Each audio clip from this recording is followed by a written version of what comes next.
Mail I D पाठवा. Okay, मी recording send करते तुम्हाला. येस. सूर्य नमस्कार. कंपल्सरी क्वेश्चन आहे. लेवल 1 असू देत, लेवल 2 असू देत. इट्स फॉर 20 मार्क्स आणि टिपिकल क्वेश्चन्स आहेत, त्याच्या बाहेरचं काही विचारत नाही. ओके, त्यामुळे हे बाय हार्टच करायचं. याच्याबद्दल जे काही इन्फॉर्मेशन आता सांगणार आहे ती बाय हार्ट करायची. येस, सूर्य नमस्कार. त्याआधी थोडीसं टर्मिनॉलॉजीज आहेत. सूत्र म्हणजे काय, श्लोक म्हणजे काय. जसं की आपण काल बघितलं पतंजलींचे योग सूत्र आहेत. ओके, भगवद्गीतेमध्ये जे आहेत ते श्लोक आहेत. मंत्र जे आहेत ते वेगळे आहेत. सो असे नक्की ते काय आहेत, म्हणजे काय, कुठं कशाला सूत्र म्हणायचं, कशाला श्लोक म्हणायचं आणि कशाला मंत्र म्हणायचं, हे अशावरती पण क्वेश्चन विचारतात. मंत्र शब्दाचा मनचा वेगळा अर्थ आहे, त्रचा वेगळा अर्थ आहे. तर या वर्ड्सचे पण मिनिंग विचारतात, त्यामुळे ते लक्षात ठेवा. अ सूत्र is a phrase that encoded message. The literal meaning of सूत्र इज स्ट्रिंग. सूत्र म्हणजे आपण म्हणतो ना, सूत्र म्हणजे दोरी असते ऍक्च्युली. बट अ सूत्र is a phrase that encoded message. Okay, एक फ्रेज ज्याच्यामध्ये काहीतरी मेसेज दिलाय त्याला म्हणतात सूत्र. जसं पातंजल योग सूत्र असतात ना, 196 योग सूत्र आहेत.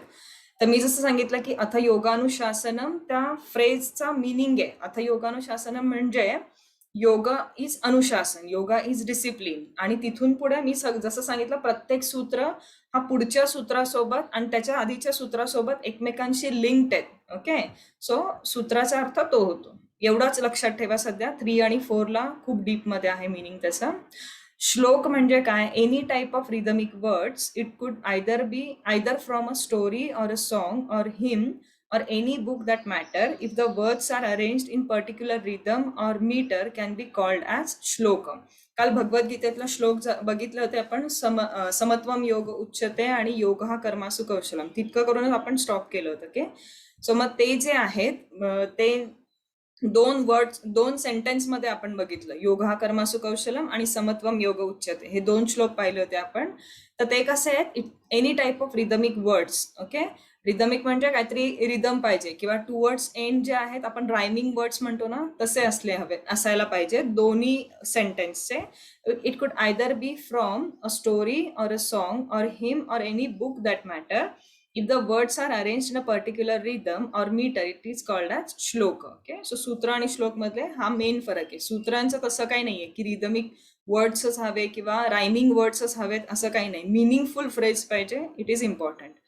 Then mantras are phrases which is in deep spiritual significance. These phrases may or may not have a traditional sense of meaning. मंत्रांना ट्रेडिशनल सेन्स ऑफ मिनिंगच काही असेल असं नाही, पण मंत्राचे व्हायब्रेशन्स इम्पॉर्टंट आहेत. आपण जेव्हा मंत्र म्हणतो किंवा आपण जेव्हा प्रनाऊन्स करतो तेव्हा जी मुवमेंट होते ना आपल्या बॉडीमध्ये, तर त्याच्या व्हायब्रेशन्सचा आपल्या बॉडीला आणि आपल्या अवतीभोवतीचं वातावरण. आता ओंकार जप जर केला किंवा एखादा आपण मंत्र कुठलाही साधा घ्या, स्वामींचा मंत्र घरामध्ये जर टेप रेकॉर्डर असल्याने चालू असेल तर मग थोड्या वेळाने किंवा आपल्याला देवळात गेल्यानंतर छान का वाटतं, तर तिथले जे व्हायब्रेशन्स असतात मंत्रामुळे जे निर्माण होतात ते बेस्ट असतात. आणि तेच त्याचा यूज आहे. मंत्रांचा यूज असतो की व्हायब्रेशन्स क्रिएट करणं आणि त्याचे बेनिफिट जो जो त्या ऍटमॉस्फिअर मध्ये येईल त्या प्रत्येकाला करणं. ओके, म्हणजे होणं हे इम्पॉर्टंट आहे. सो त्याला काहीतरी मिनिंग असेलच असं नाही मंत्राला, but their vibrations on pronunciation, their vibrations are very important. Definition of mantra, मनानत त्रयती इति मंत्र means which protect the mind. It's called as mantra. For example ओम नमः शिवाय. ओके, आता याचा प्रत्येकाचा वर्डचा मिनिंग शोधत बसला तर तसं काही मिळणार नाही, पण ती फ्रेज अशी आहे की ज्याचा जप पुन्हा पुन्हा. जप म्हणजे काय, इट इज रिपीटेटिंग मंत्र ओनली, म्हणजे मंत्रच पुन्हा पुन्हा रिपीट करण्याला आपण जप म्हणतो. ओके, सो ते केल्यानंतर व्हायब्रेशन्स जे निर्माण होतात ते इम्पॉर्टंट आहेत.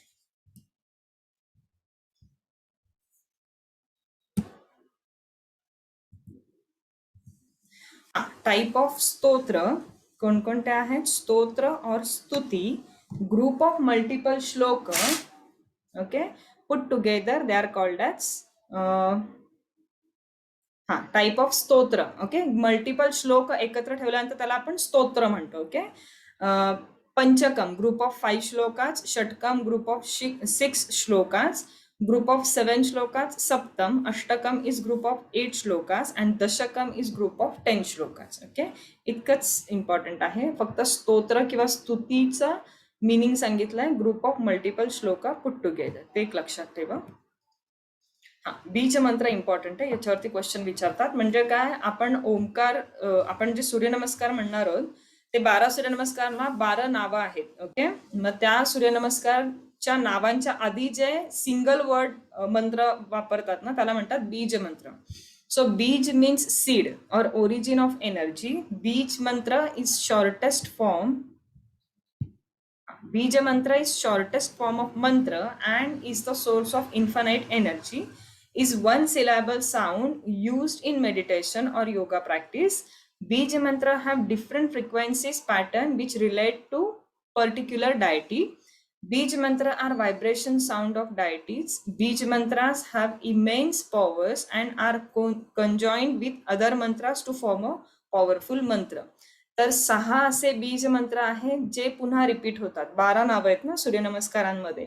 सो पहिले 6 तेच बीज मंत्र पुन्हा रिपीट होतात. 6च आहेत एकूण बीज मंत्र. ओके, सी हे बीज मंत्र आहेत. राम, ह्रीम, रूम, रेम, रोम, रहा. ओके, सो ओम ह्राम मित्राय नमः, ओम ह्रीम रवये नमः, असं आपण म्हणतो. जो मेन श्लोक, मेन जो हे आहे त्याचं नाव आहे सूर्यनमस्कारचं, त्याच्या आधी जो किंवा मेन मंत्राच्या आधी जो आपण एक सिंगल वर्ड मंत्र म्हणतो त्याला म्हणतात बीज मंत्र. ओके, आणि त्याच्याबद्दल जर इन्फॉर्मेशन विचारली तर ही सगळी सांगायची जी आपण आता रीड केली ती, की beej means seed or origin of energy.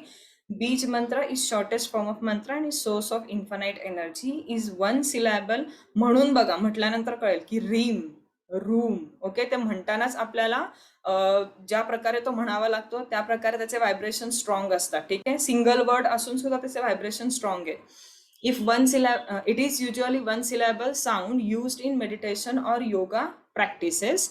हे आपल्याला कधी होईल, आपण मेडिटेशन चक्रांवरती जेव्हा मेडिटेशन शिकवेल ना, तुम्हाला सिलेबसमध्ये नाहीये पण आपण प्रॅक्टिकल करताना एखाद्या वेळेस प्रत्येक चक्राला एक एक श्लोक दिलाय. ठीक आहे, जसं तुमचा सगळ्यात बेसमेंटचा जो मूलाधार चक्र आहे त्याला लम, म्हणजे लम हा कंटिन्युअस म्हणत राहायचं. लम लम लम असं कंटिन्युअस त्याचं प्रोनाऊन्सिएशन करत राहिलात किंवा तो जप करत राहिला आणि फोकस तुम्ही जर मूलाधार चक्रावरती केला की तुम्हाला म्हणजे तो चक्र तुमचा क्लीन्स होण्यासाठी किंवा स्ट्रॉंग होण्यासाठी उपयोगी पडतं. आणि त्या चक्राच्या ठिकाणी जी काही अवयव आहेत अवतीभोवती, it may be reproductive organs, it may be digestive organs, it may be excretory organs, तर त्या ऑर्गन्सचं फंक्शन स्ट्रॉंग होण्यासाठी आणि ते ऑर्गन्स स्ट्रॉंग होण्यासाठी त्या मंत्रांचा उपयोग होतो. तर ते मंत्र जेव्हा आपण चॅन्ट करू ना तेव्हा तुम्हाला फरक जाणवेल. किंवा आता आपण सूर्यनमस्कार जेव्हा म्हणणार आहोत तेव्हा प्रत्येक वेळेस हे राम, ह्रीम, रूम म्हटल्यानंतर म्हणजे तुम्हाला समजायला लागेल की ते वर्ड्स प्रोनाऊन्स करताना आपण किती अवघड आहेत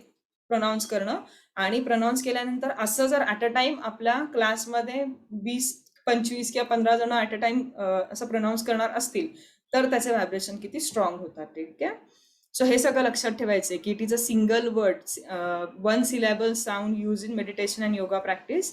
बीज mantra have different frequencies pattern which relate to particular deity. ते आपण पुढे बघूयात. वेगवेगळ्या डायटीचे, वेगवेगळ्या देवतांचे वेगवेगळे बीज मंत्र असेही असतात. Beej mantra are vibration sounds of deities. Beej mantras have immense powers and are conjoined with other mantras to form a powerful mantra. नुसतं बीज मंत्र नसतात म्हणत, त्याच्यासोबत कुठल्या तरी मेन मंत्रासोबत बीज मंत्राचं उच्चारण केलं जातं. ठीक आहे, जसं आता सूर्यनमस्कारामध्ये आपण बघणार आहोत. आता राम जेव्हा आपण प्रोनाऊन्स करतो तेव्हा कुठला बॉडीमधला पार्ट यूज होतो तर किंवा कुठल्या पार्टवरती प्रेशर पडतो राम म्हणत असताना, तर digestive secretions and process of digestion.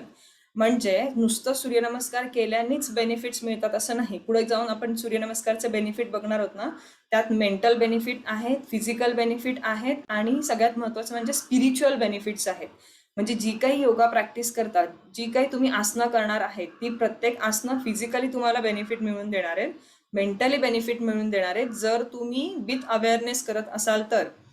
क्लासमध्ये येऊन सुद्धा तुमचं डोकं जर घरीच असेल किंवा पुढचं काय होणार आहे किंवा मागचं काय झालं, म्हणजे युजली स्ट्रेस हा याच कारणामुळे येतो की एकतर आपण पास्ट बद्दल रिग्रेट करतो किंवा फ्युचर बद्दल वरीज करत असतो. या मेन रिझनमुळेच स्ट्रेस येत असतो.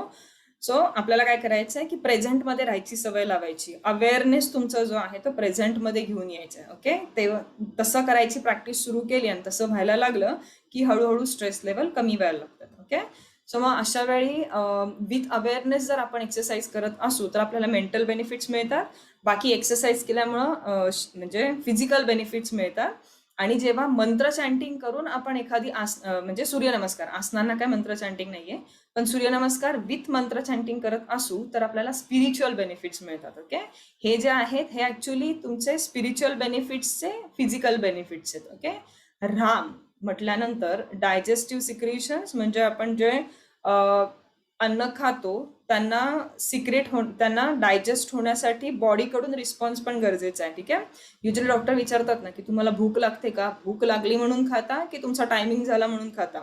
मग अशा वेळी भूक लागणं हे आयुर्वेदिक पॉइंट ऑफ व्ह्यूनी पण तुमची बॉडी हेल्दी आहे हे सांगणारं म्हणजे डिनोट करतं की तुम्हाला भूक लागते, याचा अर्थ तुमची बॉडी छान काम करते. ओके, सो डायजेस्टिव्ह सिक्रिशन जर वेळच्या वेळी सिक्रिट झाले तर त्याचे बेनिफिट्स होतात डायजेशनसाठी. So digestive secretion and process of डायजेशनसाठी राम हा बीजमंत्र इम्पॉर्टंट आहे. रीम is it works on throat, palate, stomach and heart. Okay, रीम म्हणून बघा, रीम म्हटल्यानंतर थ्रोटवरती व्हायब्रेशन्स येतात. पॅलेट म्हणजे ताळू, आपण पॅलेट म्हणजे कुठला म्हणजे माउथ मधला ताळू, वरचा पॅलेट. ओके, हार्ड पॅलेट आणि सॉफ्ट पॅलेट बॅक साईडला. त्यानंतर स्टमक आहे आणि हार्ट आहे. ओके, या ठिकाणी त्याचं फंक्शन होतं. रूम जेव्हा आपण म्हणतो तेव्हा लिव्हर आणि इंटेस्टाईन वरती फंक्शन होतं त्याचं. ठीक आहे, या ठिकाणी व्हायब्रेशन्स क्रिएट होतात आणि त्यांचं फंक्शन सुधारतं. रेम म्हटल्यानंतर food pipe, chest ribs, lungs, heart and kidney. रौम entire excretory system.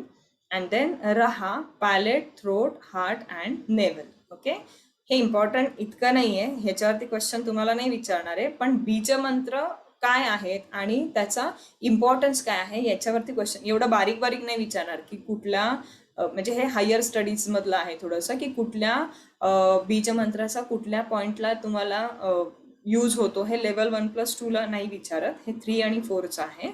But you should know this, त्याचा इम्पॉर्टन्स कळल्यानंतर ऍटलिस्ट आपल्याकडून म्हटल्या जातात.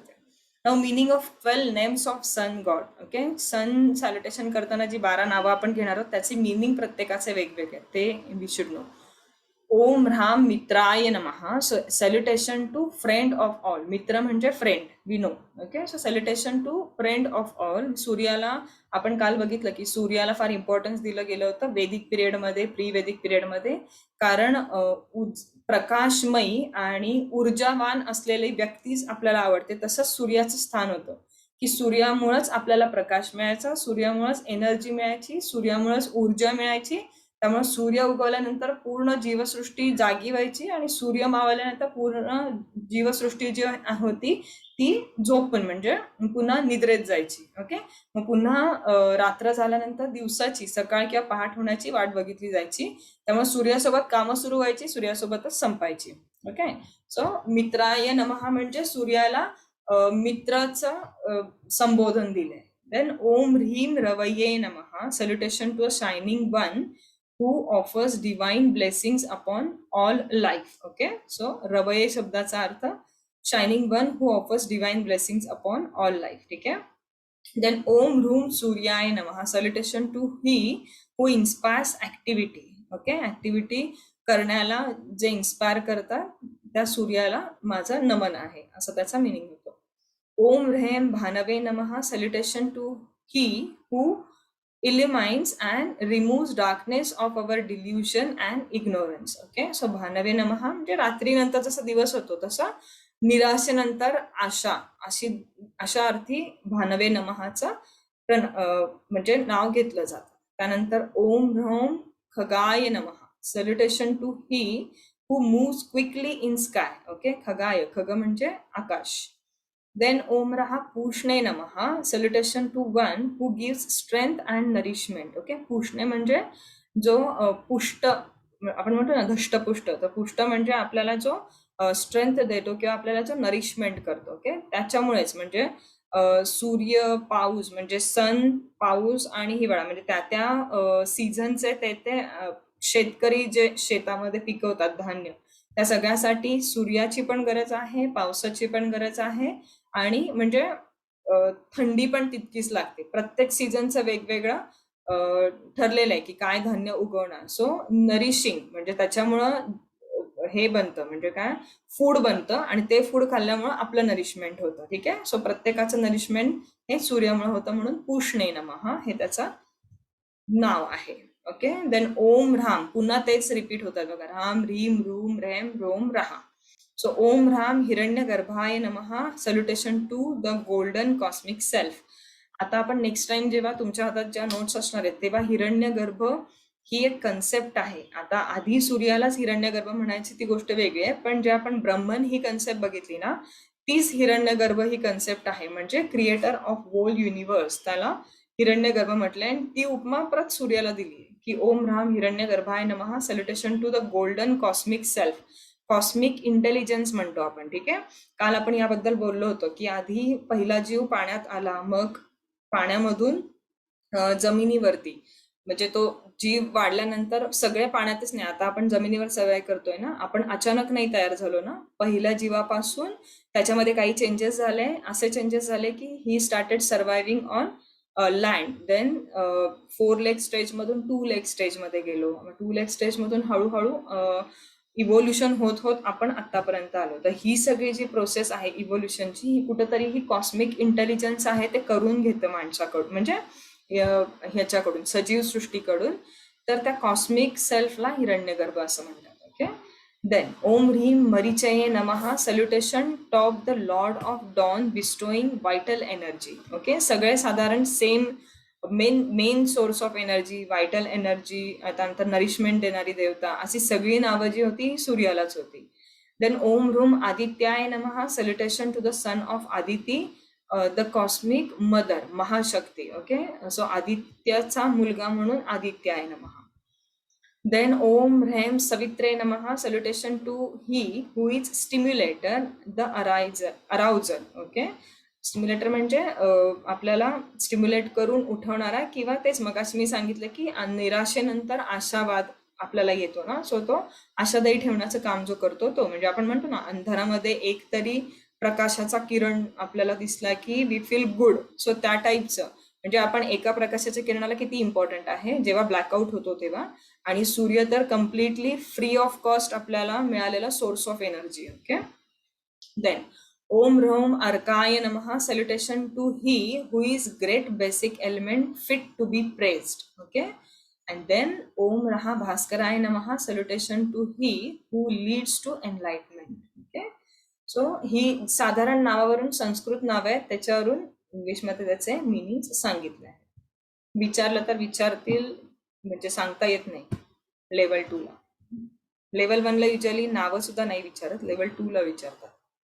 Now, definition of Surya Namaskar. It is group of 12 asanas which are in rhythmic way, rhythmic breathing, rapid movement, and contemplating on the divine power of Lord Sun. Okay, so it is the group of 12 asanas. Sequence मध्ये ना, एक आसन झालं की दुसरं, दुसरं झालं की तिसरं. So it is group of 12 asanas which are in rhythmic way, rhythmic breathing. वे पण आहे आणि ब्रीदिंगची पण रिदम आहे. कुठल्या पोजला इनहेल करायचंय, कुठल्या पोजला एक्झेल करायचंय, कुठल्या पोजला होल्ड करायचंय, ती रिदम आहे. Okay, rapid movement and contemplating on divine power of lord sun. Okay, सनला आपण म्हणजे साक्षी ठेवून सन सॅल्युटेशन करतो, कारण सन सारखी एनर्जी आपल्याकडे यावी आणि ती आपल्या बॉडीमध्ये राहावी, टिकावी आणि आपण तेजस्वी व्हावं, या इच्छेने आपण सन सॅल्युटेशन ऑफर करतो ना, सन सॅल्युटेशन सूर्याला. Okay, so this is the definition of सूर्य नमस्कार. Don't have any ancient reference. जसं मी ऑलरेडी काल सांगितलं होतं की कुठल्या स्पेसिफिक ग्रंथामध्ये रेफरन्स नाहीये, म्हणजे अमुक एक ग्रंथामध्ये लिहिलेत किंवा अमुक एक ऋषींनी शोधून काढलेत किंवा फॉर्म केलेत सूर्यनमस्कार, तर असं अजून काहीही म्हणजे प्रबळ काही आपल्या हातात नाही लागलंय की यांच्यापासून सूर्यनमस्कार सुरू झालेत असेल.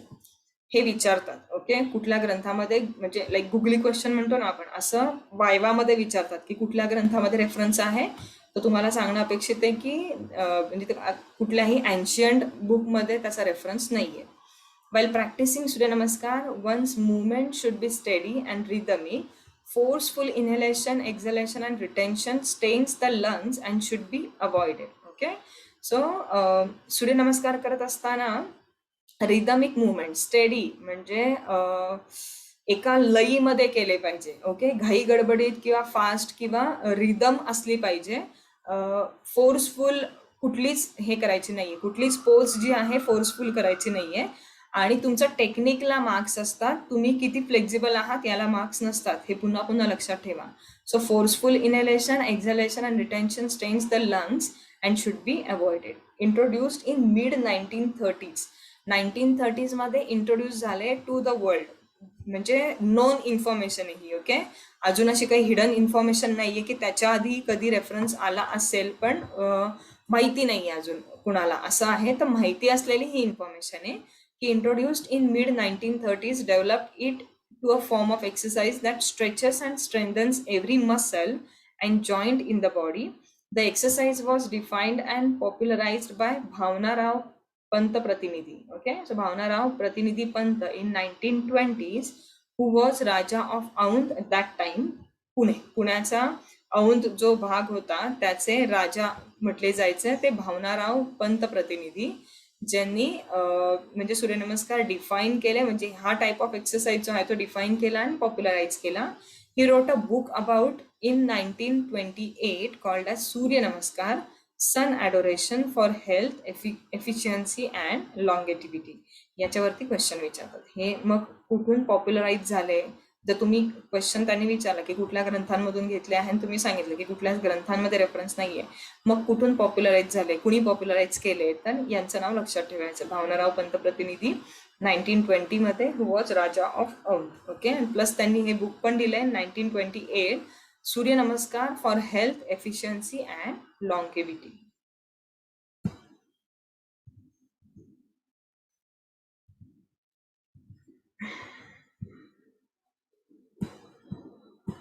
ना फिजिओलॉजिकल बेनिफिट्स ऑफ सूर्यनमस्कार. जसं मी मगाशी सांगितलं की प्रत्येक आसनांचे आणि प्रत्येक एक्सरसाइज फॉर्म जो पण योगामध्ये येतो ना, त्या प्रत्येकाचे फिजिओलॉजिकल बेनिफिट्स आहेत, मेंटल बेनिफिट्स आहेत आणि स्पिरिच्युअल बेनिफिट्स आहेत. ओके.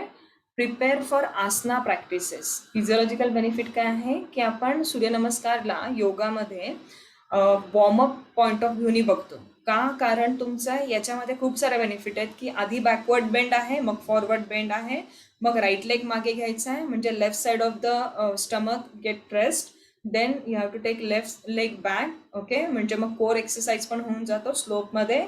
त्यानंतर अष्टांगासन येतं, पुन्हा इनहेल करत बॅकवर्ड बेंड होतं, भुजंगासन, पुन्हा म्हणजे डाऊनवर्ड डॉग होतो जिथं आपण थोडंसं फॉरवर्ड बेंड करतो. सो असा ग्रुप ऑफ आसना आहे, जो सिक्वेन्स आहे ना तो सायंटिफिकली डिझाईन आहे, ऑलरेडी आहे सायंटिफिकली डिझाईन, तो जसा कसा आहे तसा. सो आसनांच्या प्रॅक्टिससाठी मेन आसना करायच्या आधी आपण किंवा मेन कुठलाही एक्सरसाइज फॉर्म करण्याआधी आपण म्हणतो की वॉर्मअप गरजेचं आहे आणि पोस्ट दॅट एक्सरसाइज पॅटर्न आपण म्हणतो स्ट्रेचिंग इम्पॉर्टंट आहे. सो आसनांच्या प्रॅक्टिससाठी प्रिपरेशन करण्यासाठी दुसरं काहीही न करता सूर्यनमस्कार करणं बेस्ट आहे. Stimulates and balances all the 9 systems. आता तुमचं जेव्हा अॅनाटॉमी फिजिओलॉजी सुरू होईल तेव्हा हे 9 सिस्टीम कुठल्या आहेत ज्या बॅलन्स म्हणजे आपल्या बॉडीमध्ये वर्क करतात ॲट अ टाइम, आणि त्या सगळ्या सिस्टीम एकमेकांशी कोरिलेट करतात. ओके. असं नाही की नर्वस सिस्टीम तिची सेपरेट चालली आहे, एंडोक्राईन सिस्टीम तिची सेपरेट चालली आहे आणि बाकीचे जे सिस्टीम आहे प्रत्येक डिफरंट लेवलला काम करते, नाही. सगळ्या सिस्टीम काही ठिकाणी एकत्र येतात आणि त्या सगळ्यांचं बॅलन्स होणं पण गरजेचं आहे. मग त्या सगळ्यांना स्टिम्युलेट आणि बॅलन्स करायचं काम सूर्यनमस्कार करतात. Improves memory and functioning of the nervous system. Important system आहे नर्वस सिस्टीम, ज्याच्यामध्ये ब्रेन आणि स्पायनल कॉर्डचा स्टडी येतो, तर त्याच्यामध्ये मेमरी इम्प्रूव्ह करणं आणि फंक्शनिंग करण्यासाठी इम्पॉर्टंट आहे. It improves metabolism and blood circulation. Metabolism is चयापचय. तुम्ही जे काही फूड घेता, आपण अन्न घेतो, त्याचं अल्टिमेट बॉडीमध्ये ज्या फॉर्ममध्ये ॲब्सॉर्प्शन होतं आणि ॲसिम्युलेशन होतं till the tip of your fingers और टिप ऑफ युअर टोज, जे काही खाता त्याचं एकतर फर्स्ट कन्व्हर्जन ब्लडमध्ये होतं. ब्लडमध्ये सुद्धा ज्या फॉर्ममध्ये ते ॲब्सॉर्ब होऊ शकतं ब्लडमध्ये, त्या फॉर्ममध्ये कन्व्हर्जन होतं आणि मग त्याचं assimilation till the tip of each and every finger and toes, म्हणजे प्रत्येक सेल पर्यंत, पेरिफेरी पर्यंत जे काही तुम्ही फूड घेताय त्याला पोहोचवणं हे इम्पॉर्टंट आहे. याला म्हणतात डायजेशन, ऍब्सॉर्प्शन. म्हणजे पहिलं तर इंजेक्शन, मग डायजेशन, मग ऍब्सॉर्प्शन अँड देन असिम्युलेशन. हे सगळं करण्याला, या सगळ्या प्रोसेसला मेटाबॉलिझम म्हणतात. ओके, मग ते करण्यासाठी पण सूर्यनमस्कार बूस्ट करतात. ओके, मेटाबॉलिझमची process and blood circulation also. Improve immune system. Immune system म्हणजे रोगप्रतिकारक शक्ती. ओके, जो वारंवार आजारी न पडण्यासाठी आणि तुमची बॉडी प्रिपेअर करण्यासाठी, कुठल्याही इन्फेक्शनला कॅरी करण्यासाठी म्हणा, झालं असेल तर ते इन्फेक्शन लवकर कव्हर करण्यासाठी, किंवा इन्फेक्शन नसेल झालं तर न होण्यासाठी, म्हणजे बॉडीला वाचवण्यासाठी किंवा प्रिव्हेंटिव्ह बेसिसवर वर्क करण्यासाठी सूर्यनमस्कार इम्पॉर्टंट आहे. पण इन्फेक्शन झालं असेल, फिवर असेल तर ते करायचे नाही. तात्पुरती करायचं नाही, जोपर्यंत तुम्ही रिकवर होत नाही तोपर्यंत. कारण हिट क्रिएट करतात सूर्यनमस्कार बॉडीमध्ये, आणि ऑलरेडी फिवर आहे, ऑलरेडी थकवा आहे, तर रिकवर होईपर्यंत सूर्यनमस्कार नाही करायचे. Improve muscle strength, very important. Muscles बोनला सपोर्ट करतात, त्यामुळं बोनची स्ट्रेंथ वाढते आणि बोनचं ऑस्टिओपोरोसिस, त्यातनं जे कॅल्शियमचे सॉल्ट्स कमी होणं, कॅल्शियम निघून जाणं, ही जी प्रोसेस आहे ती अवॉइड केली जाते. पण जर मसलच वीक असतील, मसल स्ट्रेंथ नसेल, मसल वीक असतील, तर मग फ्लेक्झिबिलिटी पण नाहीयेत आणि स्ट्रेंथ पण नाहीयेत बॉडीमध्ये. ओके, म्हणजे सहज कुठेतरी पडलं की लगेच फ्रॅक्चर झालं बोनचं, किंवा थोडंफार उलट सुलट किंवा खूप चालणं झालं की लगेच मसल दुखायला लागतात, कारण मसल्समध्ये स्ट्रेंथ नाहीये. ओके, आणि फ्लेक्झिबिलिटी नाहीये, त्यामुळे होल्ड करू शकत नाही. ओके, सो ते सगळं प्रिव्हेंट करण्यासाठी you have to practise Suryanamaskar on daily basis. Helps the activity of endocrine system. Endocrine system म्हणजे तुमच्या बॉडीमध्ये ग्लँड्स आहेत, ग्रंथी आहेत, ज्याच्यामधून हॉर्मोन्स सिक्रेट होतात. आता माहिती असलेली हॉर्मोन किंवा माहिती असलेला ग्लँड सांगता येईल कोणताही, फार ज्याचे डिसीजेस फार फेमस आहेत असे? हा, कोणता? Thyroid. Thyroid gland. Okay, so थ्रोटकडे थायरॉइड ग्लँड आहे, आणि आताच थायरॉइडचे पेशंट्स पण वाढत आहेत. पीसीओडी एक आजार आलाय, polycystic ovarian disease, polycystic ovarian syndrome, ज्याच्यामध्ये थायरॉइड ग्लँडचं फंक्शन थोडंसं डिस्पेअर होतं, आणि ते म्हणजे ती ग्लँड इम्पॉर्टंट आहे, त्याचं थोडंसं फंक्शन हलतं. ओके, सो असे एंडोक्राईन हे एक सांगितलेली ग्लँड म्हणजे थायरॉइड. असे भरपूर ग्लँड्स आहेत, म्हणजे पिट्युटरी ग्लँड आहे, थायरॉइड ग्लँड आहे, ॲड्रिनल ग्लँड आहे, पॅनक्रियाचा पण त्याच्यामध्ये स्टडी येतो. असे वेगवेगळ्या ग्लँड्स आहेत ज्याचं सिक्रिशन प्रॉपर प्रमाणात होणं गरजेचं आहे. कमी पण नको आहे प्रमाण आणि जास्त पण नको आहे, सो त्या नॉर्मल रेंजमध्ये प्रमाण असणं गरजेचं आहे. मग ती एंडोक्राईन सिस्टीमचे जे ग्लँड्स आहेत त्यांना त्यांची ऍक्टिव्हिटी कंट्रोल करण्यासाठी सूर्यनमस्कार हेल्प करतात. म्हणजे ते डिझाईनच असे केले की जिथे जिथे ग्लँड्स आहेत ना, तिथे तिथे त्यांना स्टिम्युलेट करायचं काम ते करतात. ओके, आणि ओव्हर स्टिम्युलेट झाले असतील, म्हणजे थायरॉइडचंच एक उदाहरण घेतलं तर हायपर थायरॉइडिझम पण आहे, ज्यामध्ये थायरॉइडची लेवल कमी होते, आणि हायपो आहे ज्याच्यामध्ये कमी होते, आणि हायपर आहे ज्याच्यामध्ये जास्त होते. म्हणजे हायपोथायरॉइडिझम असेल तर युजली वेट गेनची टेंडन्सी असते, आणि हायपर थायरॉइडिझम असेल तर युजली वेट लॉसची टेंडन्सी असते. पुढे जाऊन बघणार आहोत आपण. म्हणजे दोघंही अपोजिट असतात. एक असतात ते खूप चंचल असतात, आणि एक असतात ते थोडे लिथार्जिक असतात, त्यामुळे ते वेट गेन वेट लॉसचं प्रमाण असतं. मग अशा वेळी दोन्हीमध्ये हेल्प करणारे सूर्यनमस्कार आहे. ओके, ओव्हर सिक्रिशन होत असेल तर ते थोडं कमी करायचं, आणि कमी सिक्रिशन होत असेल तर ते थोडंसं वाढवायचं. Ensure but obviously with regular practice. Yoga he supportive therapy आहे. योगा थेरपी कायम सपोर्टिव्ह थेरपी. सगळ्या गोळ्या वगैरे बंद करून नुसतं योगाकडे यायचं नाही. आपण मेडिकल सायन्सचा हात धरून योगा असं कॉम्बिनेशन करून एखाद्या पेशंटला आपण रिकवर व्हायला मदत करतो. ओके, म्हणजे असं काही ठिकाणी सांगितलं जातं की तुम्ही इथे येत आहे, बीपीच्या गोळ्या बंद करून टाका, मी तुम्हाला नीट करतो फक्त योगाच्या बेसिसवर. तर तसं काही आपल्याला करायचं नाही आहे. ऑथेंटिकली जायचं आपल्याला, आणि सगळे जे हे आहेत, म्हणजे यू कॅन से आपलं ॲलोपॅथी आहे त्याचा थोडीशी मदत घ्यायची, आयुर्वेदिक मदत घ्यायची, आणि योगा थेरपी असं कंबाईन करून त्या क्लायंटला आपल्याला रिकवर करायचं. ओके, सो असे फॉल्स कमिटमेंट द्यायचे नाहीये पुढे जाऊन. मी थोडंसं पुढच्या लेवलचं सांगते, पण विषय निघाला म्हणून मी सांगते की असं एकट्या योगा थेरपीच्या बेसिसवरती त्याचे पण वेगवेगळे लिमिटेशन्स आहेत. योगाला लिमिटेशन्स आहेत की इमर्जन्सीमध्ये आपल्याला ॲलोपॅथीच घ्यायला लागते. म्हणजे सर्जरीचा प्रश्न आला किंवा ॲक्सिडेंट झाले, तर तिथं ना आयुर्वेदिक थेरपी काम करू शकते, ना दुसरे कुठली. फक्त गोळ्या घेऊन एखादा कट झाला असेल किंवा ॲक्सिडेंट झाला असेल, तर त्याला आपल्याला सुचर्स नाही टाकता येत. तर त्या सुचरचा जो प्रकार आहे त्यासाठी आपल्याला वी हॅव टू म्हणजे फेस ॲलोपॅथिक ट्रीटमेंट, ॲलोपॅथिक किंवा सर्जरी किंवा त्या डॉक्टरांकडेच आपल्याला जायला लागतं. सो हे लक्षात घ्या की प्रत्येक जे थेरपी आहे किंवा प्रत्येक आयुषचे जे काही 5 हे आहेत ना, स्तंभ आहेत, तर त्या प्रत्येकाला आपापले लिमिटेशन्स पण आहेत. ओके. आणि योगा ही सपोर्टिव्ह थेरपी राहणार आहे कायम. Then ensure regular menstrual cycle. हे बऱ्याचदा, म्हणजे हा माझा पण अनुभव आहे की साधारण आता 5-6-7 वर्ष झाले रेग्युलर क्लासेस घेते. तर साधारण यंग एजमध्ये 12 to 13 या पिरियडमध्ये मुली म्हणजे आत्ताच्या वेळेस एकतर बैठी जीवनशैली होते, साधारण तोपर्यंत अभ्यासाकडे जास्त फोकस केला जातो आणि कुठल्या तरी एक्सरसाइज, म्हणजे एक्सरसाइजकडे ऑलमोस्ट दुर्लक्ष केलं जातं. आणि म्हणजे कारण साधारण 8वी ते 10वीचा पिरियड असतो तो.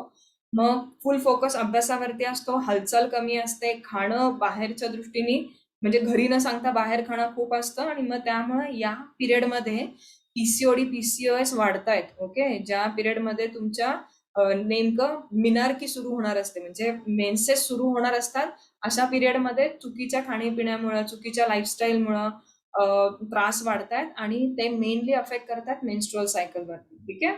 एक तर ती अर्ली यायला लागलेत, मेन्सेस अर्ली स्टार्ट व्हायला सुरुवात झाली, कारण हेल्दीनेस जास्त वाढलाय म्हणून. हेल्दी म्हणजे बिंग ओव्हरवेट, तो म्हणजे प्रकार जास्त वाढल्यामुळं मेन्सेस लवकर स्टार्ट होतात आणि मेन्स्ट्रुअल सायकलचे प्रॉब्लेम्स येतात. एकतर म्हणजे हे कमी होतं, फ्लो कमी होणं किंवा व्हाईट फ्लो होणं किंवा फ्लो म्हणजे 15 ते 20 दिवस होतच राहणं किंवा ओव्हेरियन सिस्ट असतात, अशा प्रकारचे जे प्रॉब्लेम्स आहेत मेन्स्ट्रुअल सायकलचे, किंवा 1.5-2 महिने न येणं पिरियड्स, ओव्ह्युलेशनच न होणं, अशा प्रकारचे प्रॉब्लेम्स फेस करतात हल्लीचे जे हे आहेत अडॉल्संट पिरियड मधल्या मुली आहेत त्या.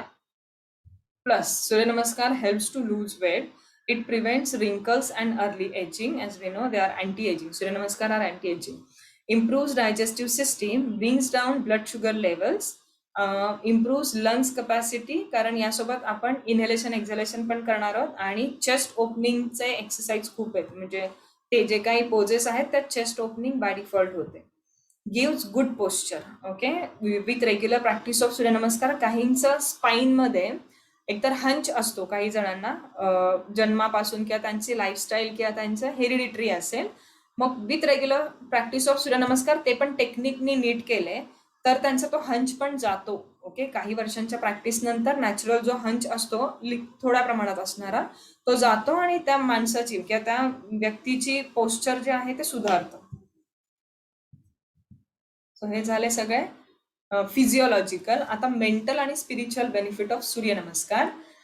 Mental benefits calming and relaxing mind. मी काय म्हटलं की विथ अवेअरनेस जर तुम्ही करत असाल तर हे बेनिफिट्स मिळणार आहे. म्हणजे तुम्ही जे आसन करताय त्यावेळेस तुमचं लक्ष त्या आसनामध्ये पाहिजे. ओके. फिजिकली इथे आहे, मेंटली तिसरीकडे आहे, तर अशा वेळी फायदा होणार नाही.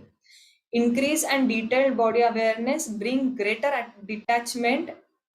हा, मी आता जे सांगितलं की बॉडी अवेअरनेस ठेवायचा, म्हणजे ते आसन करत असताना मला कुठे ताण जाणवतोय, मग माझं आसन व्यवस्थित आहे का, मग माझं टेलबोन टकीन आहे का आणि शोल्डरमध्ये डिस्टन्स आहे का आणि माझं हेड स्पाईन सोबत अलाइनमेंट मध्ये आहे का, याचा विचार करणं गरजेचं आहे. ते सोडून जर आपण घरी गेल्यानंतर काय करायचंय, संध्याकाळी म्हणजे हे करायचं आहे, त्याच्यानंतर ही अपॉइंटमेंट आहे, याचा विचार जर त्या 1 तासामध्ये करत असाल तर त्याला बॉडी अवेअरनेस म्हणत नाही. ओके. म्हणून increase and detail body awareness. जर सूर्यनमस्कार करत असताना बॉडी अवेअरनेस तुम्ही ठेवत असाल तर तुम्हाला डिटॅचमेंट येते. डिटॅचमेंट म्हणजे जी गरजेची आहे, आपण अजून पातंजल योगसूत्र बघितले नाहीये, पण डिटॅचमेंट जी गरजेची आहे, वैराग्य सगळ्या गोष्टींमधून नाही, पण ऍटलिस्ट जिथे जिथे गरजेचं आहे ते. सो हे एक बेनिफिट आहे, मेंटल बेनिफिट आहे, प्रत्येक आसनांचाच आहे, नुसतं सूर्यनमस्कारांचा नाहीये. Then reduces stress and anger. Okay. With regular practice of these, actually exercises are best medium to reduce stress and anger. Okay. Expands your mind expansion hota. Then spiritual benefits, cleansing the nadi. 72,000 नाड्या आहेत according to शिवसंहिता आपल्या बॉडीमध्ये, पण त्यातल्या 3 महत्वाच्या आहेत. Okay, इडा, पिंगला आणि सुषुम्ना, ज्यांचं आपण थोडंसं डिटेलमध्ये स्टडी करणार आहोत. मग त्या नाडी क्लिन्स करण्यासाठी मदत होते, म्हणजे त्या 72,000 नाडी क्लिन्झिंग करण्यासाठी सूर्यनमस्काराची मदत होते. मी फक्त ज्या सांगितल्या त्या 3 इम्पॉर्टंट सांगितल्या ज्या आपण बघणार आहोत.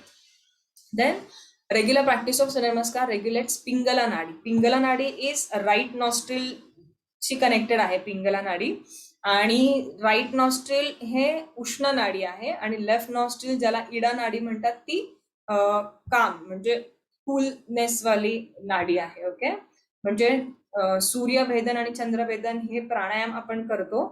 सूर्यभेदन प्राणायाम मध्ये राईट नॉस्ट्रिलनी इनहेल करायचं आणि लेफ्ट नॉस्ट्रिलनी एक्झेल करायचं असतं. त्यामध्ये बॉडी हीट वाढत असते, आणि बॉडी हीट कमी करण्यासाठी इनहेल फ्रॉम लेफ्ट, इडा नाडीकडून इनहेल करा आणि पिंगला नाडीकडून एक्झेल करा. हे असे सर्कल कंटिन्यू केल्यानंतर बॉडी हीट कमी होत असते. Okay, so regular practice of Surya Namaskar regulate Pingala nadi, create harmonising between level of chakras. Okay, चक्र माहिती आहे की फक्त ऐकून माहिती? कुंडलिनी हा शब्द माहिती असेल. ओके, पण चक्राचं ऐकून माहिती आहे का? असं बरोबर फक्त असं काहीतरी असतं चक्राच असतात का? म्हणजे ऍक्च्युअल बॉडीमध्ये लोकेशन माहिती आहे चक्रांचं? म्हणजे चक्र फिजिकली नसतात, तो स्पिरिच्युअल पार्ट झाला. ओके, फिजिकली जर आपण एखादं डेड बॉडीचं पोस्टमॉर्टम केलं आणि त्याचा स्पाईन चेक केला तर तिकडे काय चक्र वगैरे नसतात. हा, फक्त सगळ्या म्हणजे ज्या नर्व्स आहेत ते एकमेकांना क्रॉस करणारा तो पॉइंट आहे, ते पॉइंट्स आहेत. ओके, तर तसं सायंटिफिक आणि आपलं जे पारंपरिक आहे ते नॉलेज कोरिलेट करायचंय आपल्याला, आणि म्हणजे केलंय आता, कोरिलेट करून आपण पुढे जातो, म्हणून ते दोघांचा यूज करतात. ओके, म्हणजे सायकोलॉजीमध्ये, सायकॅट्रिक थेरपीजमध्ये किंवा काउन्सिलिंगमध्ये योगाचा बेस पण वापरतात, कारण त्याच्यावरती पतंजलींच्या योगसूत्रावरती सगळ्यात जास्त संशोधन झालंय आणि ते फार युजफुल ठरलंय मॉडर्न सायन्सला, म्हणून ते फॉलो पण करतात. सो लेवल ऑफ चक्रास वरती harmonising, they create harmonising between level of chakras. Okay, म्हणजे त्यांना बॅलन्स मध्ये ठेवायचं काम हे सूर्यनमस्कार करतात विथ रेग्युलर प्रॅक्टिस आणि फर्मली रुटेड जी आहे प्रॅक्टिस, आणि विदाउट डिस्टर्बन्स. म्हणजे आता मध्ये 4-5 दिवस सुट्ट्या घेतल्या किंवा आधी मध्ये केलं, आज केली उद्या नाही केली, अशा प्रॅक्टिसनी हे सगळं नाही होणार आहे. रेग्युलर प्रॅक्टिस महिनोन-महिने करत आहात, रोजच्या रोज करणं चालू आहे, असे बरीच वर्ष झाली आहे. असं जेव्हा होईल ना तेव्हा याचे हे बेनिफिट, स्पिरिच्युअल बेनिफिट दिसायला सुरुवात होईल. अवेकन्स द कुंडलिनी हे ऍक्च्युली इतकं सोपं नाही आहे कुंडलिनी अवेकन करणं, पण it helps to awaken Kundalini. We use the बीज mantra which has certain vibrations which gives effective results of body and mind. Okay, so काही बीज मंत्र आहेत तर त्यांचे व्हायब्रेशन जे आहेत ते आपण मगाशी पाहिले, प्रत्येक बीज मंत्राचं व्हायब्रेशन कुठं कुठे कुठल्या लेवलला काम करतात ते मेन बेनिफिट्स आहेत. हा, आता कुठल्याही आसनांचे आणि कुठल्याही एक्सरसाइजचा जो आहे तुम्हाला 2 गोष्टी पाठ करायच्या आहेत. एकतर त्याचा बेनिफिट्स माहिती असले पाहिजे आणि त्याचे कॉन्ट्राइंडिकेशन, हू शुड म्हणजे जे करतायत त्यांना काय फायदा होतो, आणि हू शुड नॉट डन म्हणजे हू शुड नॉट परफॉर्म सूर्यनमस्कार, कुणी सूर्यनमस्कार केले नाही पाहिजे. सो ही इन्फॉर्मेशन इम्पॉर्टंट आहे. कधी कधी बाय मिस्टेक चुकून काही आसनं जी आहेत ती त्यांना नाही दिली गेली पाहिजे, पण दिली जातात. असे काही मे बी नेक स्पॉन्डिलायटिसचे पेशंट आहेत, चुकून मत्स्यासन दिलं किंवा त्यांना चुकून नेक फॉरवर्ड बेंड करणारी आसनं दिली तर त्यांना तसा त्रास होऊ शकतो. असे टिपिकली म्हणजे असं खूप सारे क्लायंट नाही आहेत आणि खूप सारे कॉन्ट्राइंडिकेशन नाही आहेत. काही कॉमन कॉन्ट्राइंडिकेशन आहेत जे आपण फॉलो करू शकतो, पण काही काही मेन कॉन्ट्राइंडिकेशन आहेत त्याच्यावरती आपण साधारण शेवटच्या 2-3 लेक्चरमध्ये डिस्कस करतो. की बॅक पेनचं लोक असतील त्यांना फॉरवर्ड बेंड नाही द्यायचे, किंवा नेक स्पॉन्डिलायटिसचे असतील त्यांना मत्स्यासन नाही द्यायचं, पुन्हा लंबार स्पॉन्डिलायटिस असेल तर त्यांना फॉरवर्ड बेंड द्यायचं नाही, ट्विस्टिंग नाही द्यायचं. ओके, त्यानंतर डायबिटीसचे पेशंट्स असतील तर त्यांना ट्विस्टिंगची आसनं द्यायची, जेणेकरून त्यांच्या हे ना पॅनक्रियाज स्टिम्युलेट होतील आणि जास्त इन्सुलिन सिक्रेट करतील. तर हे असे काही कॉमन आहेत, पण सूर्यनमस्कारचे विचारतात कॉन्ट्राइंडिकेशन काय काय आहे. तर mainly acute high blood pressure. आता ॲक्यूट हाय ब्लड प्रेशर असेल 210, 160, 180, 190 असा राहत असेल तर युजली ते पेशंट डायरेक्ट तुमच्याकडे येणार नाही. पण तुमचेच काही क्लायंट आहेत जे बीपी, ज्यांचा बीपी डायग्नोज झालंय but with medicine they are okay. म्हणजे असे काही पेशंट आहेत जवळजवळ 20-25 वर्षांपासून त्यांना बीपीचा त्रास आहे, पण टॅबलेट घेऊन त्यांचा बीपी कंट्रोलमध्ये राहतो. असे लोक सूर्यनमस्कार करू शकतात. हे अनुभवाच्या गोष्टी सांगते मी, ठीक आहे. ह्यातून तुम्हाला जायचंय, पण जिथे जिथे मला वाटतंय इम्पॉर्टंट की मी तुम्हाला प्रॅक्टिकल नॉलेज द्यावं, तिथे तिथे मी देते. Okay. So I am having असे काही पेशंट्स आहेत माझ्याकडे आता 8 वर्षांच्या याच्यामध्ये, की ऑलमोस्ट 5 वर्षांपासून माझ्याकडे येत आहे. बट विथ मेडिसिन दिवसातनं एक गोळी खातात आणि त्यासोबत त्यांचा बीपी 130/180 असं नॉर्मल राहतं. पुन्हा डॉक्टरांच्या रेफरन्सनी अशा लोकांना पण एक्सरसाइज इम्पॉर्टंट आहे. बीपी आहे म्हणून इथून पुढे काहीच एक्सरसाइज करायचं नाही असं नाहीये. त्यांना हेल्दी राहण्यासाठी त्यांनाही एक्सरसाइजची गरज आहे. ओके. मग अशा लोकांना आपण फक्त एक स्पेशल लक्ष त्यांच्याकडे ठेवायचं, की ही व्यक्ती माझ्याकडे येते, मी दिलेला जो सगळ्यांसोबतचा एक्सरसाइज रुटीन आहे ती फॉलो करते, तिला तो चांगला सहन पण होतोय. एखादा वेळेस एखाद दिवशी तुम्ही त्यांना सांगू शकता की आजचा जो दिवसाचं जे शेड्यूल आहे ते तुम्ही करू नका. फॉर एक्झाम्पल हेडस्टँडची प्रॅक्टिस असेल, सर्वांगासन असेल, किंवा अशा कुठल्या तरी आसनांमुळे त्यांना त्रास होत असेल तर तुम्हाला ते स्पेशल अटेन्शन द्यायचं आहे की अमुक एक आसन केल्यानंतर त्यांना त्रास होत आहे, किंवा एक तर इनिशियली करूच नका. पण जर तुम्हाला असं वाटतंय की आता 3 महिने झाले तुम्हाला क्लास जॉईन करून, now you are in good form, की तुमच्या बॉडीनी पण छान ऍक्सेप्ट केलाय जो काही तुम्ही 3 महिने कोर्स केलाय, म्हणजे एक्सरसाइज केलाय तो, then you can try this new asan, but actually it should not be done by the patients of BP, but you can try this. Okay. मग सर्वांगासन डायरेक्ट न करता यू कॅन यूज वॉलचा यूज करून त्यांना सांगायचं की तुम्ही आधी वॉलचा यूज करून बघा, छान वाटलं तर आपण विदाऊट वॉल करून बघूया. ओके. सो नुसतं अॅक्यूट हाय बीपी असणाऱ्यांनी सूर्यनमस्कार करायचं नाही, बट सरसकट सगळ्याच बीपीच्या पेशंटनी करायचं नाही असं नाही. ओके. हार्ट डिसीजेसच्या पेशंट्सनी नाही, but again recent heart disease आहे, हार्ट सर्जरी झालेली आहे तर नाही करायचंय. पण आता हार्ट सर्जरी होऊन पण 1-2 महिने झालेत किंवा 5-6 महिने झालेत आणि वॉकिंग चालू ठेवायला सांगितलं आहे त्यांना, तर त्यांना आपण चेअर सूर्यनमस्कार देऊ शकतो. ओके. एकच लक्षात ठेवा की तुमच्या एक्झामिनरला सांगताना हे सांगा सगळे contraindication, but with variation and with probes पण तुम्ही करू शकता, किंवा तुम्ही त्यांना सजेस्ट करू शकता असं हेही सांगायला विसरू नका. विथ प्रोब्स म्हणजे काय, ब्लॉक्स वगैरे माहिती, ब्लॉक्स असतात, बेल्ट्स असतात, रोप्स असतात योगासनं करण्यासाठी, तर त्यांचा त्यांची हेल्प घेऊन आपण विथ व्हेरिएशन सगळ्या क्लायंटला सगळं देऊ शकतो. म्हणजे through out the pregnancy 9th month पर्यंत प्रेग्नन्सीचे वेगळे सूर्यनमस्कार आहेत जे ते लोक करू शकतात. सो आपण डायरेक्टली असं म्हटलं तर म्हणू शकतो की नाही सूर्यनमस्कार प्रेग्नंट लेडीनी करू नये, पण आता तुम्हाला माहिती असण्यासाठी सांगते की विथ व्हेरिएशन प्रत्येक व्यक्ती करू शकतो. हे रेग्युलर सूर्यनमस्कार नाही, थोडे इन्व्हेंट केलेले वेगळे त्यांच्यासाठी. त्यानंतर आहे स्ट्रोकचे पेशंट, ब्रेन स्ट्रोक आहे किंवा अटॅक्स येतात ना, तर अशा व्यक्तींनी नाही करायचे. हे सगळे अॅक्यूट फेजमध्ये असणारे आजार आहेत ज्यांनी नाही करायचे. जे रिकव्हरी फेजमध्ये आहेत, रिकव्हरी म्हणजे after 5 to 6 months be recovery, आणि त्या व्यक्तीचा ते कस्टमाइज प्लॅन असतील. ओके. आपण जनरल नाही सांगू शकत होतो.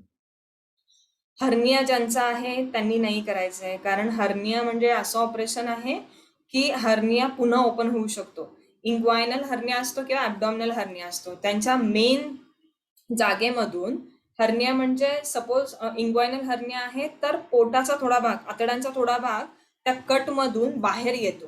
ओके. मग अशा वेळी पोटावरची आसनं नाही करायचे, सूर्यनमस्कार म्हणजे बरीच रिस्ट्रिक्शन येतो त्यांना, मग त्यांनी नाही करायचे. फीवरमध्ये नाही करायचंय, डायरियामध्ये नाही करायचंय, कारण पोट बॅकवर्ड फॉरवर्ड बेंडनी पोटावरती प्रेशर येणार आणि डायरिया अजून होऊ शकतात. त्यानंतर एनी काइंड ऑफ इन्फ्लमेशन, काहीही काइंड ऑफ इन्फेक्शन आहे बॉडीमध्ये, इन्फ्लमेशन आहे तर ऑलरेडी बॉडीमध्ये हीट क्रिएट होतीये, कारण इन्फ्लमेशन म्हणजे जंतू संसर्ग. बाहेरून आलेल्या जंतूंमुळे तुमचे जे इम्युनिटी आहे, तुमचे WBCs आहेत ते त्यांच्यासोबत ऑलरेडी म्हणजे फाईट करतायत, आणि त्या फाईटमुळे ऑलरेडी तुम्हाला फीवर आहे, तर त्याच्यामध्ये सूर्यनमस्कार नाही करायचे. During menstruation they are not suppose to do Suryanamaskar. Okay. Slip disc असेल तर नाही करायचे, सायटिका असेल तर नाही करायचे. हे डिसीज कंडिशन माहिती नसतील तर आपण करणार होतं, माहिती करून घेणार आहोत, किंवा ऍटलिस्ट तुमचं मस्क्युलोस्केलेटल सिस्टीम झाल्यानंतर नॉर्मल डिस्क कुठं असते 2 वर्टिब्राच्या मध्ये हे कळालं, किंवा ती स्लिप होते ते कळेल, म्हणजे नॉर्मल आधी करू देत अॅनाटॉमी फिजिओलॉजी, मग हे कळतील. सायटिका म्हणजे युजली रेडिएटिंग पेन असतं, it goes either towards your left leg or towards your right leg, म्हणजे डिस्क जी आहे म्हणजे नर्व जी आहे तुमच्या पायाकडे जाणारी, म्हणजे पायाला नर्व सप्लाय करणारी नर्व ही पिंच होते आणि म्हणून ती ज्या लेगकडे सप्लाय करते तो लेग पेन व्हायला लागतो. प्रेग्नन्सीमध्ये सूर्यनमस्कार नाही करायचे, रेग्युलर सूर्यनमस्कार, ओके, पण विथ व्हेरिएशन करू शकतो. Practice to be done 40 days after normal delivery. So normal हे जे सूर्यनमस्कार आहेत ते नॉर्मल डिलिव्हरी नंतर करू शकतो. ओके, हे जे प्रेयर आहे, ही प्रेयर आणि हे नमस्कार वगैरे हे आपण बुक मधून वाचणार आहोत. आता आपण प्रॅक्टिकल करूयात. Okay, so get ready. तुमचा जो कॅमेरा आहे ना तो थोडासा असा ऍडजस्ट करा की कॅमेराच्या समोर हॉरिझॉन्टल मॅट दिसली पाहिजे. वेट, मी अरेंज करते आधी, तसं तुम्ही अरेंज करा. येस, 2 राउंड्स करणार आहोत. मला तुम्हाला चेक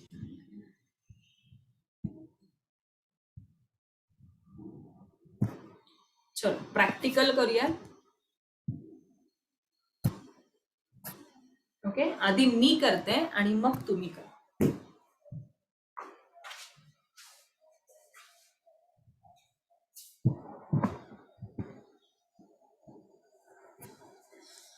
येस, 12 आसनांचा ग्रुप आहे. Okay, so first will be नमस्कारासन.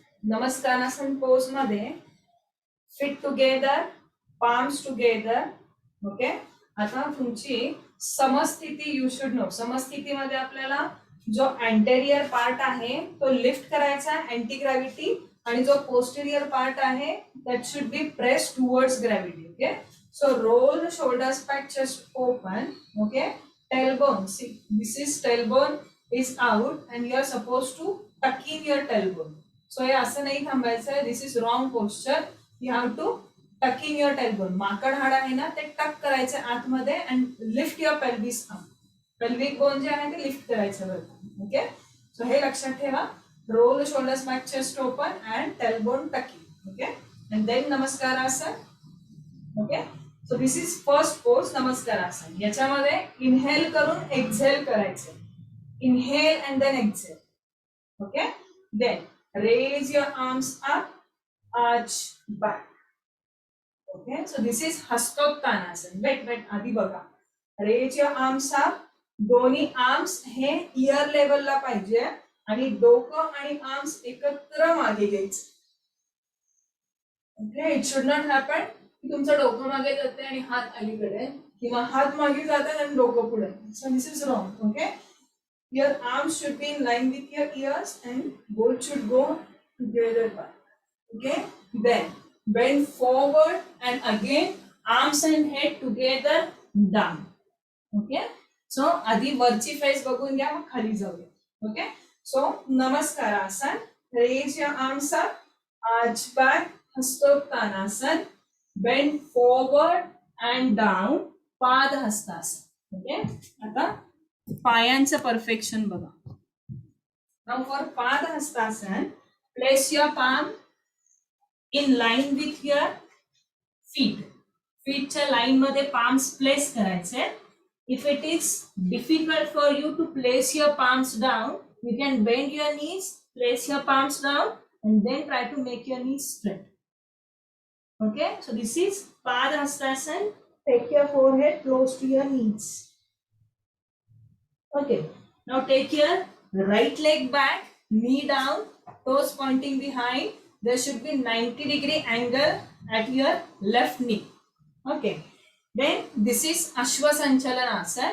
Now another leg back, Adho Mukha Svanasana. Okay, Adho Mukha Svanasana मध्ये अधोमुख श्वानासन मध्ये जर आयडियली तुमचे नी स्ट्रेट नसतील ना तर you can raise your heels up, bend your knees, but make sure your back is straight. Some people what they do, they hunch their back hunching होते and this is wrong.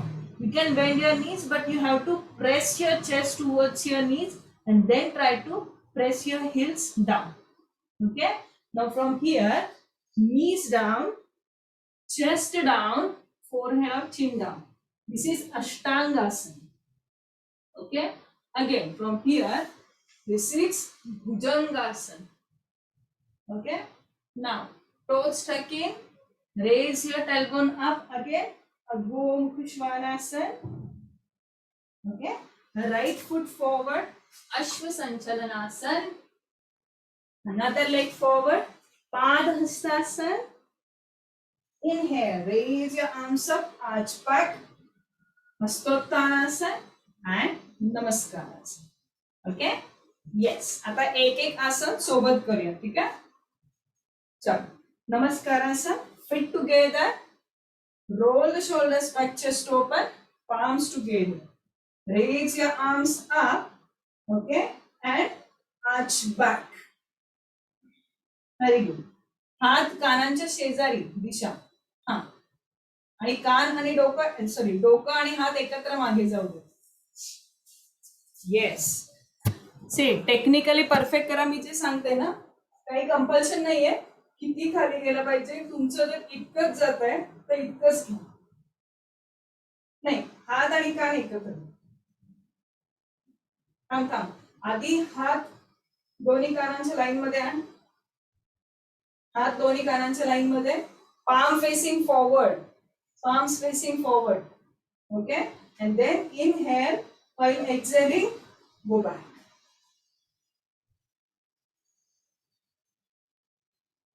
जरा elbows bend होतात बघ elbows bend नाही झाले पाहिजे straight ठेव श्वास घे श्वास सोडत जा मागे गो बॅक येस ठीक आहे विथ प्रॅक्टिस होईल इंटरलॉक नको करू दोन्ही हात सेपरेट ठेव दोन्ही हात सेपरेट ठेवा inhale while exhaling bend back okay now inhale while exhaling come down श्वास घ्या श्वास सोडत come down into padahastasana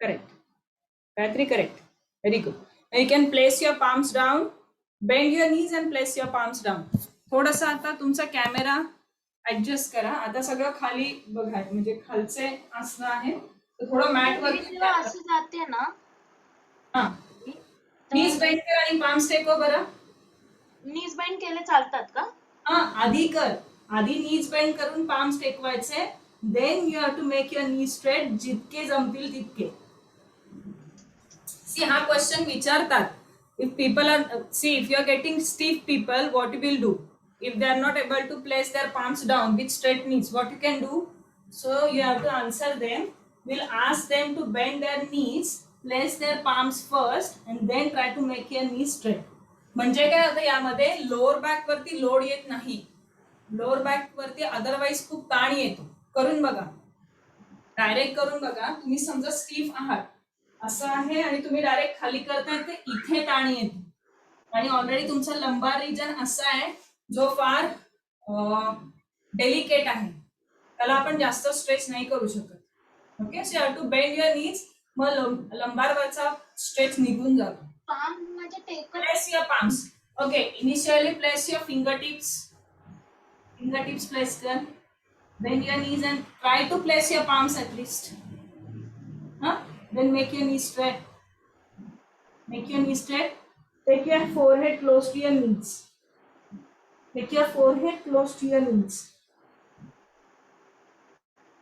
Gayatri forehead घेऊन जा नीज कडे म्हणजे मला कळेल किती होत आहे हा आता एवढेच पाय स्ट्रेट होत आहे this is your final pose Gayatri पण माझे पाम्स टच नाही होते it's okay no problem Disha कर हा फोरहेड येस दोघींचं हे फायनल आहे मला फक्त हो म्हणा okay yes it's okay no problem it's perfect हा फक्त टेक्निकली करेक्ट अँड मी जे आता सांगितलं ते आन्सर लक्षात ठेवा if they ask you okay now from here take your right leg back knee down toes pointing behind अजून मागे घ्यायचा मागचा पाय दिशा असं करताय या पोस्चरचा इम्पॉर्टन्स सांगते you have to take your right leg back हे असं नाही ठेवायचं दिशा मागचा पाय जितका मागे नेता येईल तितकं बेस्ट आहे and you will have to push your body forward push your hip forward get that stretch push your hip forward you will have a stretch on your right thigh वरती ताण येतोय हा राईट थाय right groin वरती ताण आला पाहिजे okay so you will have to push your hip forward then only you will get it okay now from here Right toe stuck in. Take here. Other leg back and into Adho Shvanasana. Go into Adho Shvanasana. Correct. Press here. Chest towards your knees. Correct. आता हे गायत्री थोडस hunch होतोय बघ, मग तो घालवण्यासाठी काय करायचे, नीज बेंड कर पण बॅक स्ट्रेट ठेव. अच्छा. Bend your knees but press your chest towards your knees. Press your chest. Yes, correct. Press your chest towards your knees and try to lift your tailbone up towards the ceiling. Tailbone ceiling कडे उचला वरती. Tailbone उचला ceiling कडे वरती. Ceiling कडे tailbone उचला वरती. See like this. Tailbone you have to lift towards the ceiling. Again bend your knees. Tailbone lift towards the ceiling and press your chest towards your knees. Press your chest towards your knees. Yes. Then try to press your heels down. Heels नाही टेकले तरी चालतील. It's okay. Okay. Now from here, knees down. Okay, knees down, chest down, forehead or chin down. Knees down, chest down, forehead or chin down. Okay. Vale, this is Ashtangasana. Okay. Now from here, okay, inhale and come up into Bhujangasana. Okay. आता Bhujangasana मध्ये see what usually people do. This is wrong. Shrugging their shoulders up. हे shoulders आपण shrug करतो. Okay. किंवा हे असं काहीतरी करतो. This is wrong. So what should be done? You should press your shoulders away from ears. Okay. Open your chest. Press your shoulders back and down. Open your chest and try to look up. जितकं वर बघता येईल तितकंच. खूप मोठं ताणायचं नाहीये मागे. Okay. And hold. Okay. Now toes tuck in. Toes tuck in and raise your hips up again into Adho Mukha Svanasana. Downward dog. Correct. Okay. Now from here, take your right leg forward. Knee down, toes pointing behind. Okay. Left leg forward into Padahastasana. Right. Inhale, raise your arms up, arch back, Hastottanasana, and then Namaskar. Okay. Yes. आता याचीच practice करा पुन्हा पुन्हा. Correction किंवा best flexibility I am not expecting, आणि even examiner also won't expect, but what they will expect is doing it correctly. मी जे आता अधोमुख श्वानासन मध्ये सांगते की raise your hip bone up, raise your tailbone up, press your chest towards your knees. Okay, you can bend your knees, you can lift your heels up, but make your back straight. This is posture correction. Okay, तुमचा hunch जाणं गरजेचं आहे. Hunch back नाही ठेवायची. मग तुम्ही hunch म्हणजे हे असं काहीतरी हे नाही ठेवायचं. You have to press your chest towards your knees. You can bend your knees, you can bend your knees, you can lift your heels up, but make your back straight, and then gradually try to press your heels down. Gradually means over 1 month, over 2 months, it can take 3 months. It's okay. आपल्याला काही घाई नाहीये. Postural correction. आता तुम्ही suppose 30 वर्षाचे आहात, तर 30 वर्षात जे पोस्चर बिघडलंय एका महिन्यात नाही होणार आहे, पण you should move towards the correct path. Okay. So after 2 to 3 months, hardly it takes ना 3 months. तुमचं पोस्चर करेक्शन करायला रेग्युलर प्रॅक्टिस 3 months ची लागते. Then you can correct your posture. Okay. So आता हे रेकॉर्डिंग मी तुमचे मला हे पाठवा, मेल आयडी पाठवा, रेकॉर्डिंग मी सेंड करते. आजचं रेकॉर्डिंग पुन्हा पुन्हा बघा. नेक्स्ट वीक मध्ये आधी सूर्यनमस्कार क्लिअर करूया, मग बाकीचे बघूयात. ठीक आहे. येस. काही डाऊट्स आहेत का विचारा.